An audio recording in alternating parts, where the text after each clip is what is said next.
Middle east में यूं तो सीधा तनाव ईरान और इजराइल के बीच में है, लेकिन अचानक से अब इजराइल का रक्षक अमेरिका एक्शन में आ गया है और उसने यमन में ईरान के जो साथी हैं बागी हूती, उन पर एक बड़ा हमला कर दिया है। इस हमले के साथ ही अमेरिका ने ईरान को एक सीक्रेट मैसेज भी दे दिया है। हमारे आज के इस एपिसोड में हम बात करेंगे कि अमेरिका के इस बड़े हमले की बात होगी और आपको ये भी बताएंगे कि अमेरिका ने ईरान की प्रॉक्सीज और ईरान की प्रॉक्सीज हैं उस पर हमला करके इजराइल को क्या मैसेज दिया है और अमेरिका इजराइल को बचाने के लिए मिडिल ईस्ट में कितनी मेहनत कर रहा है और कितनी तैनाती अपनी कर चुका है। लेकिन पहले बात उस अमेरिकी हमले की जिसने यमन में हूतियों के खेमे में हलचल मचा दी। अमेरिका ने कई साल बाद अपने स्टील्थ बॉम्बर B-2 स्पिरिट का इस्तेमाल किया है। यह अमेरिका का सबसे महंगा हथियार है। अमेरिका ने यमन में मौजूद हूती विद्रोहियों के हथियार डिपो पर बमबारी करके उसे बर्बाद कर दिया। ये हथियार डिपो जमीन के अंदर कंक्रीट के बंकरों में थे जिन्हें बमबारी से तबाह किया गया।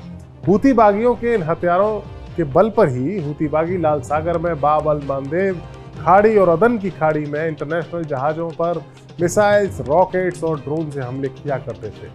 अमेरिका के इस हमले का मकसद हूती विद्रोहियों को कमजोर करना है ताकि इंटरनेशनल समुद्री रास्तों पर इनकी वजह से कोई खतरा पैदा ना हो। यही नहीं, हूती बागी अक्सर यमन से इजराइल पर भी मिसाइलें दाग देते हैं, जिनमें से कुछ तो ऐसी मिसाइलें हैं जो इजराइल के एयर डिफेंस सिस्टम को भी मात देते हुए इजराइल में पहुंच जाती है, जिसे उनका एयर डिफेंस सिस्टम आयरन डोम डिटेक्ट नहीं कर पाता। अमेरिका के इस हमले के ईरान के उन सभी साथियों पर दबाव पड़ेगा जो इजराइल के खिलाफ मोर्चा खोले हुए हैं। इनमें हिजबुल्लाह, हूती, यमन और इराक और सीरिया में मौजूद कई सारे मिलिशिया शामिल हैं। मिडिल ईस्ट में अमेरिका के कई मिलिट्री अड्डे हैं अलग अलग देशों में, लेकिन अभी तक ऐसी कोई जानकारी नहीं आई है कि अमेरिका ने इन मिलिट्री अड्डों में से किसी पर अपने सबसे घातक बॉम्बर B-2 को तैनात किया हो। तो सवाल ये है कि आखिरकार अमेरिका का ये B-2 बॉम्बर यमन में बमबारी करने के लिए कहां से आ गया, और इसका जवाब है Diego Garcia. Diego Garcia America एक हिंद महासागर का द्वीप है। अमेरिका ने हाल ही में अपने सबसे घातक न्यूक्लियर स्टील्थ बॉम्बर की तैनाती हिंद महासागर के इस द्वीप पर मौजूद जो सीक्रेट मिलिट्री बेस है अमेरिका का और ब्रिटेन का, डिएगो गार्सिया, वहां पर की थी। इस द्वीप से इजराइल की दूरी करीब 5,842 किलोमीटर और ईरान की दूरी 4,842 किलोमीटर है। लेकिन ये बॉम्बर चाहे तो दोनों जगहों पर पहुंचकर जंग का रुख बदल सकता है, बम वर्षा कर सकता है। कितना बड़ा और खतरनाक बॉम्बर है इसके बारे में आपको बताते हैं। हम इस बॉम्बर की आपको खूबियां बताते हैं, आपको वाकिफ कराते हैं कि जिसके चलते अमेरिका का ब्रह्मास्त्र से कहा जाता है। इस बॉम्बर की रेंज करीब 11,000 किलोमीटर की है। B-2 न्यूक्लियर स्टेल्थ बॉम्बर को 2 लोग उड़ाते हैं, एक पायलट होता है और दूसरा मिशन कमांडर। इसकी लंबाई 69 फीट की है। इसकी पंखों की लंबाई 172 फीट की है। 17 फीट ऊंचे इस जहाज का वजन करीब 71,700 किलोग्राम होता है, जबकि पूरे हथियारों के साथ ये 1.7 लाख किलोग्राम वजन लेकर उड़ान भर सकता है। मैक्सिमम स्पीड इसकी 1010 किलोमीटर प्रति आवर है। आमतौर पर ये 900 किलोमीटर प्रति घंटे की रफ्तार से उड़ता है। यह आसमान में मैक्सिमम 50,000 फीट की ऊंचाई तक पहुंच सकता है। B-2 स्पिरिट एक मल्टी रोल बॉम्बर है जो पारंपरिक और परमाणु दोनों तरह के हथियार यानी दोनों तरह के बॉम्ब ले जाने में सक्षम है। इसे अमेरिका का सबसे खतरनाक स्टील्थ बॉम्बर कहा जाता है। इसमें या तो 80 बड़े बम या फिर 16 परमाणु बम रखे जा सकते हैं जो कि अमेरिका अपने दुश्मन के ठिकानों पर बरसा सकता है। सवाल यह है कि अमेरिका ने अपने इतने खतरनाक हथियार का इस्तेमाल हूतियों के खिलाफ करके क्या संदेश दिया है। दरअसल ये संदेश सीधा सीधा ईरान के लिए है।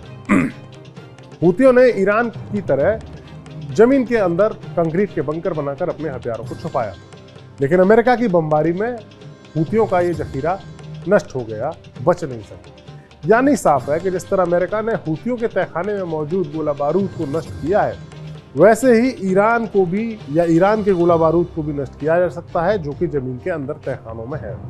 यानी अमेरिका का संदेश साफ है कि ईरान ऐसा कोई भी एक्शन ना ले जिसके बाद अमेरिका को भी इस जंग में कूदना पड़े। अमेरिका को पता है कि अगर ईरान और इजराइल के बीच ऑल आउट वॉर होती है तो फिर इजराइल का बचना मुश्किल होगा, क्योंकि ईरान का साथ देने के लिए हूती, हिजबुल्लाह जैसे और भी कई मिलिशिया हैं जो कि इराक और सीरिया में एक्टिव हैं। लिहाजा अमेरिका ने मिडिल ईस्ट में अपनी बड़ी भारी फौजी तैनाती कर रखी है। 1 अक्टूबर को जब ईरान ने इजराइल पर मिसाइलें दागी थी तो उन्हें इंटरसेप्ट करने के लिए अमेरिका ने बड़ी अहम भूमिका निभाई थी। इस घटना के बाद अमेरिका के जो डिफेंस मिनिस्टर हैं लॉयड ऑस्टिन, उन्होंने एक बयान में कहा था कि हम मिडिल ईस्ट में अपने सुरक्षा बलों और हितों की रक्षा करने में और इस क्षेत्र में इजराइल और हमारे जितने भी पार्टनर हैं उनकी रक्षा का समर्थन करने में कोई संकोच नहीं करते। अगस्त तक इस इलाके में कुल मिलाकर लगभग 40,000 अमेरिकी फौजी तैनात थे, जिन्हें हाल के समय में 2 गुना कर दिया गया है। इस क्षेत्र में अमेरिकी सेना की मौजूदगी का मकसद दुश्मनों को संदेश भेजना है कि अगर जरूरी हुआ तो अमेरिका इजराइल की रक्षा के लिए खड़ा है। पेंटागन की ओर से भी यह बताया गया था कि अमेरिका के मिडिल ईस्ट में F-22, F-16, F-15E और A-10 विमान और बाकी सुरक्षा बलों को तैनात कर रहा है।